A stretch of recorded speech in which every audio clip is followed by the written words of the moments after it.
اللہ الرحمن الرحیم۔ شروع اللہ کے نام سے جو بڑا مہربان اور نہایت رحم والا ہے۔ السلام علیکم ورحمۃ اللہ وبرکاتہ۔ دوستو، آج کی ویڈیو میں ہم آپ کو بہت ہی دلچسپ معلومات سے آگاہ کریں گے۔ ہاروت و ماروت جو کہ دراصل فرشتے تھے، ان کو اللہ تعالیٰ نے زمین پر انسانی شکل میں کیوں بھیجا؟ ہاروت و ماروت سے جڑی سب سے چمکدار اور زہرہ ستارے کی کہانی کیا ہے؟ یہ سب کچھ جاننے کے لیے ہماری ویڈیو آخر تک ضرور دیکھیے۔ اگر آپ کو ہماری یہ ویڈیو پسند آئے تو اسے اپنے دوستوں تک ضرور شیئر کیجیے گا۔ تو چلیے آئیے ویڈیو سنتے ہیں۔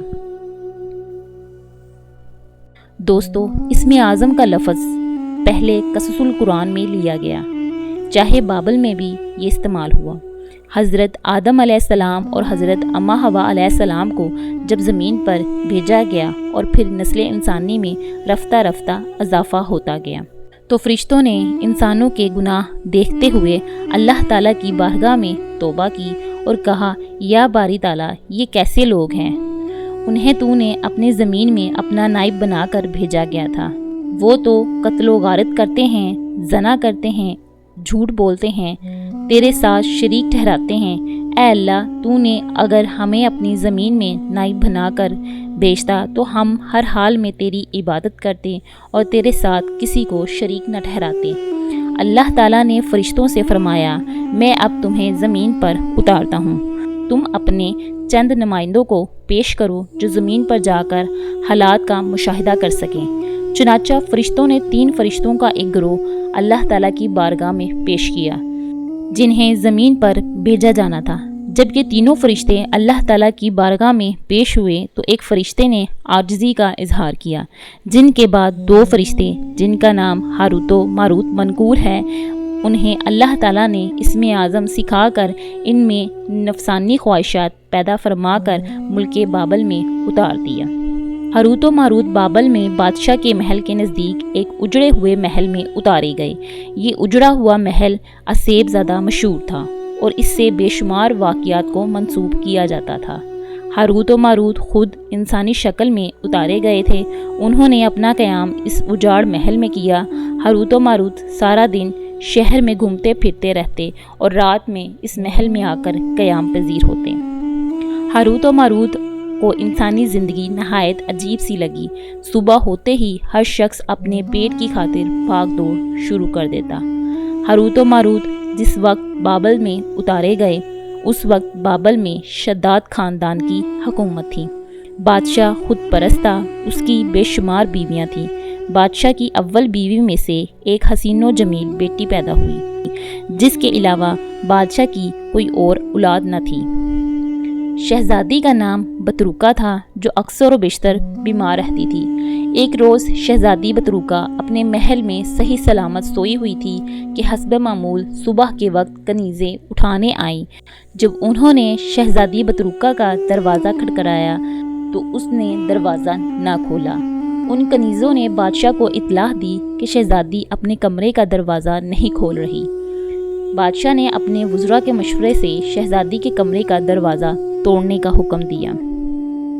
جب کمرے کا دروازہ توڑا گیا تو بادشاہ اور دیگر اصحاب کے ہمراہ بڑے معبد کی کائنہ شمروتی بھی شہزادی بطروکا کے کمرے میں داخل ہوئی۔ جب یہ لوگ شہزادی کے بستر پر پہنچے تو دیکھا کہ شہزادی کی آنکھیں کھلی ہوئی ہیں اور اس کی دل کی دھڑکنیں رک چکی ہیں۔ شہزادی کا جسم گرم تھا اور مردہ انسان کی طرح سخت نہیں تھا۔ جب یہ خبر شہر میں پھیلی تو بے شمار طبیب شاہی محل میں اکٹھے ہو گئے، مگر کوئی بھی شہزادی کی بیماری کو سمجھ نہ پایا۔ تمام طبیبوں کا متفقہ خیال تھا کہ شہزادی مردہ نہیں بلکہ زندہ ہے۔ چنانچہ وقفے وقفے سے منہ میں خوراک ٹپکائی جانے لگی۔ جب کافی دن گزر جانے کے بعد شہزادی کی حالت میں کچھ بہتری نہ آئی تو بادشاہ نے دنیا کے کونے کونے میں اپنے خادم لڑائے، جو دنیا کے بہترین احکام کو لے کر بادشاہ کے پاس آئے۔ یہ تمام بھی شہزادی کے مرض کو شفا یاب کرنے سے قاصر رہے اور انہوں نے اس بات کا خدشہ ظاہر کیا کہ اگر شہزادی کی یہ کیفیت ختم نہ ہوئی تو وہ 40 روز کے بعد مر بھی سکتی ہیں۔ بادشاہ نے شہر میں منادی کروا دی کہ جو کوئی بھی شہزادی کا علاج کرے گا وہ اسے انعام و اکرام سے نوازے گا۔ بادشاہ کا اعلان ہاروت ماروت نے بھی سنا۔ ہاروت نے ماروت سے کہا کہ بادشاہ کے اعتماد کو حاصل کرنے کے لیے بہترین موقع ملا ہے، ہم شہزادی کا علاج اسم اعظم سے کر سکتے ہیں۔ ماروت نے ہاروت کی بات کی تائید کی اور پھر دونوں بادشاہ کے محل میں جا پہنچے۔ محل میں جانے سے پہلے دونوں نے منصوبہ بنایا کہ اول تو وہ 3-4 روز تک عام طریقے آزماتے رہیں گے، پھر اسم اعظم پڑھ کر پھونک دیں گے جس سے شہزادی تندرست ہو جائے گی۔ ہاروت ماروت نے اپنا بیس بدل کر طبیبوں سا بنایا اور ہرن کی سینگوں والا ہار گلے میں پہن لیا۔ ان کے ہاتھ میں طبیبوں کی طرح کا تھیلا بھی تھا۔ جب یہ دونوں بادشاہ کے پاس پہنچے تو اپنا تعارف ملک یونان کے حکمہ کے نام سے کروایا۔ بادشاہ کا اعلان سن کر شہزادی کا علاج کرنے آئے ہیں۔ بادشاہ ان دونوں کو لے کر شہزادی بطروکا کے کمرے میں جا پہنچا۔ ہاروت ماروت نے شہزادی بطروکا کا معائنہ کیا اور بادشاہ سے کہا، اس میں کوئی شک نہیں کہ شہزادی سکتے میں ہے۔ شہزادی کو سکتہ کیوں ہوا ہے اس کے لیے ہمیں حضرات کا عمل کرنا ہوگا۔ بادشاہ نے انہیں علاج کرنے کی اجازت دے دی۔ انہوں نے بادشاہ کو حضرات سے متعلق کچھ چیزیں لکھ کر دیں کہ انہیں مہیا کر دی جائیں۔ جب تمام چیزیں مہیا کر دی گئیں تو دونوں نے محل کے اندھیرے کمرے کا انتخاب کیا جہاں ایک بہت بڑی میز پر گول مشعل تھا۔ ہاروت ماروت نے ایک کمرے کی تمام مشعلیں بجھا دی اور کمرے میں عود و عنبر کی دھونی دے کر کمرے کو خوشبودار بنا دیا۔ دونوں نے عملے حضرات کے کلمات دہرانے شروع کر دیے۔ جیسے ہی کلمات ادا ہوئے شیشہ روشن ہو گیا، اس میں شہزادی بطروکا کی خوابگاہ دکھائی جانے لگی۔ اس طرح کہ شہزادی اپنے بستر پر سوئی ہوئی تھی اور اس کے دائیں جانب کا دریچہ کھلا ہوا تھا۔ دریچے میں سے ایک جنگل کا منظر نمایاں نظر آ رہا تھا جس میں ایک بڑے درخت پر سیاہ رنگ کا ناگ لہرائے بیٹھا تھا۔ یہ سیاہ ناگ دھیرے دھیرے شہزادی کے کمرے میں داخل ہوا اور شہزادی کے پہلو میں پہنچ کر شہزادی کو تیز نظروں سے دیکھنا شروع کر دیا۔ پھر سیاہ ناگ دھیرے دھیرے شہزادی کی سحری میں پہنچا اور شہزادی کے منہ پر اپنا منہ رکھ دیا۔ شہزادی کی سانسیں معیوب ہونا شروع ہو گئیں اور کچھ دیر بعد سیاہ ناگ اپنا منہ ہٹا کر جنگل میں چلا گیا تھا تو شہزادی کی چلتی سانسیں رک چکی تھیں۔ ہاروت ماروت جب بھی یہ عمل کر رہے تھے تو ان کے ساتھ بادشاہ اور خاص وزراء بھی موجود تھے جو اپنی آنکھوں سے یہ منظر دیکھ سکتے تھے۔ ہاروت نے بادشاہ سے کہا، اے بادشاہ، ظالم ناگ نے آپ کی بیٹی کا سانس پی لیا ہے۔ بادشاہ نے چلانے کے انداز میں کہا کہ میری بیٹی کی طبیعت اب کبھی ٹھیک نہیں ہوگی۔ ہاروت نے کہا، شہزادی یقیناً درست ہو جائیں گی۔ پھر ہاروت و ماروت نے کمرے کی دھونیاں تیز کر دیں اور زور زور سے منتر پڑھنا شروع کر دیا۔ اس دوران ایک دم دھونی میں آگ کا شعلہ نکل کر بلند ہوا اور دریچے کی جانب لپکا۔ بادشاہ اور وزراء حیرانگی کے ساتھ ساری کاروائی دیکھ رہے تھے۔ آگ کا شعلہ جنگل کی جانب لپکا اور اس درخت کی جانب بڑھا جہاں وہ سیاہ ناگ لہرائے بیٹھا تھا۔ ناگ نے جب آگ کا شعلہ اپنی جگہ بڑھتے ہوئے دیکھا تو اس نے بھاگنے کی کوشش کی، لیکن آگ کے شعلے نے اسے جا لیا جس سے وہ جل کر راکھ ہو گیا۔ ہاروت و ماروت نے سیاہ ناگ کے جل جانے کے بعد بادشاہ کو مبارکباد دی اور کہا کہ ہم نے شہزادی کے علاج کا پہلا مرحلہ طے کر لیا ہے۔ اب ہم انہیں کچھ دوائیں دیں گے جس سے وہ عن قریب صحت یاب ہو جائیں گی۔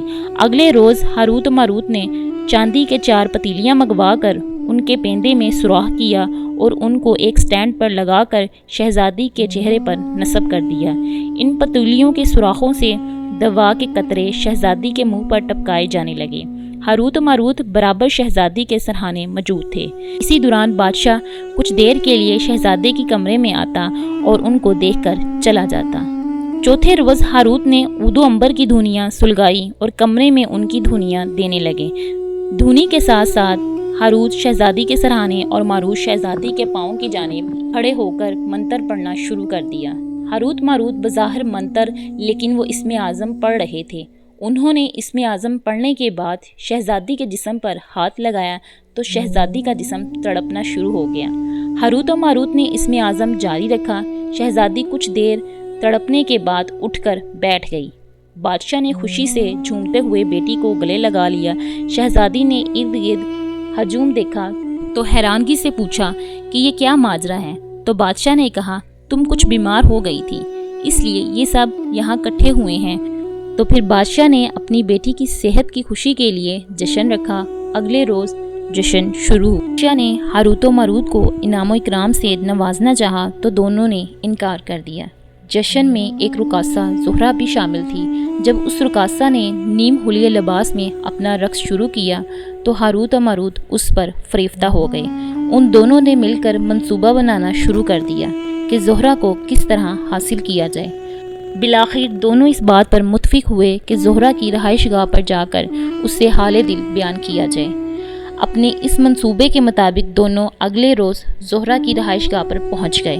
زہرہ کے محل میں پہنچنے کے بعد دونوں نے دربان سے اپنا تعارف کرواتے ہوئے کہا کہ زہرہ کو اطلاع دو کہ زہرہ کے پرستار ہاروت و ماروت آئے ہیں۔ دربان نے زہرہ کو اطلاع دی تو زہرہ نے انہیں پہچاننے سے انکار کر دیا۔ جب ان دونوں نے یہ اطلاع بھجوائی کہ یہ وہی طبیب ہیں جنہوں نے شہزادی کا علاج کیا ہے تو زہرہ نے ان دونوں کو محل میں بلوا لیا۔ جب یہ زہرہ کے پاس پہنچے تو زہرہ بناؤ سنگھار کرنے کے بعد ایک مستند پر نیم دراز حالت میں تھی۔ اس کا حسن بے مثال تھا۔ ہاروت و ماروت نے جب زہرہ کا یہ انداز دیکھا تو وہ پہلے سے بھی زیادہ فریفتہ ہو گئے۔ زہرہ نے ان کی خوب آؤ بھگت کی اور ان سے ان کے آنے کا مدعا دریافت کیا۔ پہلے تو دونوں بیان کرنے سے قاصر رہے، مگر جب زہرہ نے ان کا حوصلہ بڑھایا تو انہوں نے اس کے حسن کی تعریف کی اور اس کے ساتھ اس کی خواہش ظاہر کی۔ زہرہ نے ان کا مدعا سمجھتے ہوئے کہا کہ تم میرے ساتھ گناہ کرنا چاہتے ہو، لیکن وہ دونوں اپنی بات کو بیان کرنے سے عاجز رہے۔ زہرہ نے ان دونوں سے کہا کہ میری کچھ شرائط ہیں۔ ہاروت ماروت نے شرائط دریافت کی تو زہرہ اپنے محل کے اندر گئی اور پڑوسیوں کا نو عمر لڑکا لے آئی اور پھر ان سے یہ کہا کہ میری پہلی شرط یہ ہے کہ تم خدا کی عبادت کرنا چھوڑ دو اور میری عبادت کرنا شروع کر دو۔ ہاروت ماروت نے کہا کہ ہم شرک کسی بھی حالت میں نہیں کریں گے۔ زہرہ نے ہنس کر جواب دیا کہ پھر میری صحبت مشکل ہے۔ اگر تم یہ نہیں کر سکتے تو جو لڑکا ابھی میں لے کر آئی تھی اسے بلا پھسلا کر جنگل میں لے جاؤ اور اسے قتل کر دو۔ ہاروت اور ماروت بولے کہ یہ بھی ہم سے نہیں ہوگا۔ زہرہ نے کہا اگر یہ بھی نہیں کر سکتے تو جو اسم اعظم ہے وہ مجھے سکھا دو جسے پڑھ کر تم عرش پر جاتے ہو۔ تو ان دونوں نے کہا کہ اگر ہم نے ایسا کیا تو ہم بارگاہ الہی میں مردود کہلائے جائیں گے۔ زہرہ نے کہا تو پھر تم میرے محل سے نکل جاؤ اور اگلے ہفتے کچھ اور شرائط سننے کے لیے آ جانا۔ اگر تم میری ان شرائط کو بھی پورا نہ کر سکے تو پھر تم مردود ہو جاؤ گے، کیونکہ میرا قرب اتنا آسان نہیں ہے۔ ہاروت ماروت نامراد زہرہ کے محل سے واپس لوٹ آئے۔ ایک ہفتے بعد جب دونوں زہرہ کے بلاوے پر اس کے محل گئے تو زہرہ نے پھر اپنے پہلی والی تمام شرائط دہرائیں۔ دونوں نے پھر ایک مرتبہ انکار کر دیا۔ اس مرتبہ زہرہ نے انہیں محل سے نکل جانے کی بجائے انہیں اپنے رقص والے کمرے میں لے گئی اور ان کے سامنے نیم حلیہ رقص کرنا شروع کر دیا۔ ہاروت ماروت اس کے رقص میں مدہوش ہو گئے۔ اس دوران خادمائیں آتی شراب کے بھرے ہوئے جام لے آتی اور ہاروت ماروت کے ہاتھ میں تھما دیتی۔ ہاروت ماروت نے شراب پینا شروع کر دی۔ خادمائیں شراب لاتی رہیں اور وہ دونوں مست ہوتے رہے، یہاں تک کہ شراب میں بدمست ہو گئے۔ زہرہ نے اس لڑکے کو بلایا اور ان دونوں کو ایک خنجر دے دیا کہ وہ اس لڑکے کو جنگل میں لے جا کر ذبح کر دیں۔ ہاروت ماروت نے خنجر لیا اور اس لڑکے کو وہیں قتل کر دیا۔ لڑکے کو قتل کرنے کے بعد ہاروت ماروت نے زہرہ کے ساتھ گناہ کرنے کی خواہش ظاہر کی۔ زہرہ نے کہا اول تو تم مجھے خدا مان کر مجھے سجدہ کرو۔ ہاروت ماروت نے زہرہ کو سجدہ کیا۔ زہرہ نے ان دونوں کو گناہ کی اجازت دی۔ دونوں نشے میں دھت ہو کر گناہ کرتے رہے حتیٰ کہ ساری رات گناہوں میں بسر ہوئی۔ صبح جب ان کا نشہ دور ہوا تو دونوں اپنے گناہوں پر بہت پچھتائے، لیکن اب کیا ہو سکتا تھا، کیونکہ انہوں نے اللہ تعالیٰ سے کہا تھا کہ زمین پر انسان گناہوں میں مبتلا ہے اور وہ اپنے خدا کو بھول چکا ہے، لیکن اب وہ خود گنہگار بن چکے تھے۔ انہوں نے اللہ تعالیٰ سے انسانوں کی نسبت نیک اعمال کا عہد کیا تھا، لیکن وہ اپنے عہد کو توڑ چکے تھے۔ ہاروت نے ماروت سے کہا کہ ہمیں ان گناہوں کی سزا دنیا میں ہی بھگت لینی چاہیے، کیونکہ دنیا بالآخر ختم ہونے والی ہے، جبکہ آخرت ہمیشہ کے لیے باقی رہنے والی ہے۔ ہاروت کی بات سن کر ماروت نے اقرار میں سر ہلایا، پھر دونوں نے اللہ تعالیٰ کی بارگاہ میں دعا کی، یا الہی ہمارے گناہوں کی سزا ہمیں دنیا میں ہی دے دے اور ہمارے حال پر رحم فرما۔ اللہ تعالیٰ نے ان کی دعا قبول فرماتے ہوئے ان کو بشارت دی کہ انہیں دنیا میں ہی سزا دے دی جائے گی۔ کچھ دیر بعد زہرہ کنیزوں کے ہمراہ ناشتہ لے کر آئی۔ زہرہ نے ہاروت و ماروت سے کہا کہ تم شراب کے نشے میں میرے ساتھ گناہ کر چکے ہو اور مجھے سجدہ بھی کر چکے ہو، اس لڑکے کو قتل بھی کر چکے ہو، اب تم دونوں مجھے اسم اعظم بھی سکھا دو۔ ہاروت ماروت نے انکار کیا تو زہرہ نے کہا کہ میں ابھی سب کچھ بتا دوں گی جو اس لڑکے کو قتل کیا ہے تو شاہی جلاد تمہاری گردنیں اڑا دیں گے۔ ہاروت و ماروت سمجھ گئے کہ وہ زہرہ کے جال میں پھنس چکے ہیں، اس لیے ناچار ہوتے ہوئے بھی انہیں اسم اعظم بھی سکھا دیا۔ زہرہ نے تنہائی میں جا کر اسم اعظم پڑھا تو خود کو عرش پر پایا، پھر جب اس نے عرش سے واپس زمین پر آنے کے لیے اسم اعظم پڑھا تو اسے کچھ بھی یاد نہ ہوا۔ روایات کے مطابق جب اس نے اسم اعظم پڑھا تو اس سے اسم اعظم سلب کر لیا گیا اور اسے ایک ستارہ بنا دیا گیا جو کہ آسمان پر ہی مقید ہے، جو ستارے کی شکل میں چکر لگاتی پھر رہی ہے اور تا قیامت اسی حالت میں رہے گی۔ زہرہ کی کنیزوں نے شہر کے کوتوالوں کو لڑکے کے قتل سے آگاہ کر دیا تاکہ الزام ان کے سر پر نہ آئے۔ کوتوال نے شہر میں دریافت کرنے پر انہوں نے ہاروت و ماروت کے نام بھی بتا دیے جنہوں نے اس لڑکے کو قتل کیا تھا۔ ہاروت و ماروت کا مقدمہ کوتوال کی عدالت میں چلا اور انہوں نے وہاں حکومتی اہلکاروں پر یہ ظاہر نہ ہونے دیا کہ وہ دونوں وہی طبیب ہیں جنہوں نے شہزادی کا علاج کیا تھا، کیونکہ وہ اپنے گناہوں کی سزا دنیا میں ہی چاہتے تھے۔ کوتوال نے دونوں کو چاہے بابل میں الٹا لٹکا دیا تو غائب سے آواز آئی کہ اب تم دونوں قیامت تک اسی کنویں میں لٹکے رہو گے، اور پھر کنویں میں ان کے سر کے نیچے ایک آگ روشن ہوگی، اس کا دھواں ان کے منہ کے راستے داخل ہوتا اور مقد سے نکلتا۔ اللہ تعالیٰ نے ان دونوں فرشتوں کو قیامت تک کے لیے اس ہولناک عذاب میں مبتلا کر دیا۔ دوستو، آپ نے ہاروت و ماروت کے واقعے کا مفہوم سنا اور حقیقت حال اللہ پاک ہی بہتر جانتا ہے۔ بہرحال شریعت محمدیہ میں جادو ٹونا کروانا بالکل بھی جائز نہیں، اور مسلمانوں کو قرآن و حدیث کے مطابق جائز طریقے سے روحانی علاج کرنے اور کروانے کی اجازت ہے۔ اور اگر آپ کو یہ ہماری ویڈیو اچھی لگی ہو تو ویڈیو کو لائک کریں، شیئر کریں اور ہمارے چینل اسلام کی روشنی کے چینل کو سبسکرائب کریں۔ اور آخر میں دعا ہے کہ اللہ تعالی ہمیں دین و اسلام کی خدمت کا جذبہ عطا فرمائے۔ آمین ثم آمین۔